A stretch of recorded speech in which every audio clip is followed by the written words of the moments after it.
ಬೇಯಿಸ್ಕೊಂಡಿದ್ದೀನಿ. Tomato ಗಿಡ ಇದೆ, ಈ ಟೊಮಟೊ ಕಿತ್ಕೊಂಡಿದ್ದೀನಿ ಒಂದು 7-8. ಈಗ ಟೊಮಟೊ ಕಾಯಿ ಗೊಜ್ಜು ಮಾಡ್ತೀನಿ. ಈಗ ಗಿಡದಲ್ಲಿ ಬಿಟ್ಟಿದೆ, ಫ್ರೆಶ್ ಆಗಿದೆ. ಮೆಣಸಿನ್ಕಾಯಿ ಫ್ರೆಶ್ ಆಗಿದೆ, ಟೊಮಟೊ ಕಾಯಿ ಫ್ರೆಶ್ ಆಗಿದೆ, ಹಸಿರು ಮೆಣಸಿನ್ಕಾಯಿ ಇದೆ, ಟೊಮಟೊ ಕಾಯಿ ಕಿತ್ಕೊಂಡಿದ್ದೀನಿ. ಇದನ್ನು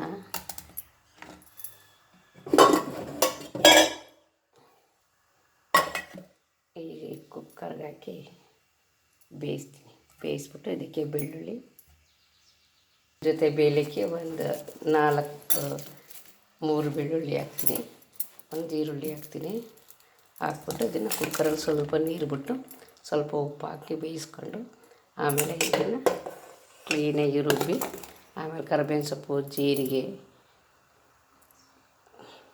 ಸಾಸಿವೆ ಎಲ್ಲ ಹಾಕಿ ಒಗ್ಗರಣೆ ಮಾಡಿ ತಿನ್ನೋದು. ದೋಸೆ ಜೊತೆಗೆ ಅನ್ನದ ಜೊತೆಗೆ ತಿಂದರೆ ತುಂಬ ಚೆನ್ನಾಗಿರುತ್ತೆ. ಈರುಳ್ಳಿ ಹಾಕಿದ್ದೀನಿ, ಬೆಳ್ಳುಳ್ಳಿ ಹಾಕಿದ್ದೀನಿ, ಜೀರಿಗೆ ಹಾಕಿದ್ದೀನಿ,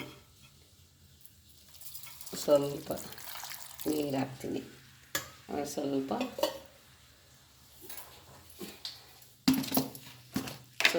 ಉಪ್ಪು ಹಾಕ್ತೀನಿ. ಉಪ್ಪು ಹಾಕ್ಬಿಟ್ಟು ಇದನ್ನು ಬೇಯಿಸ್ಕೊತೀನಿ.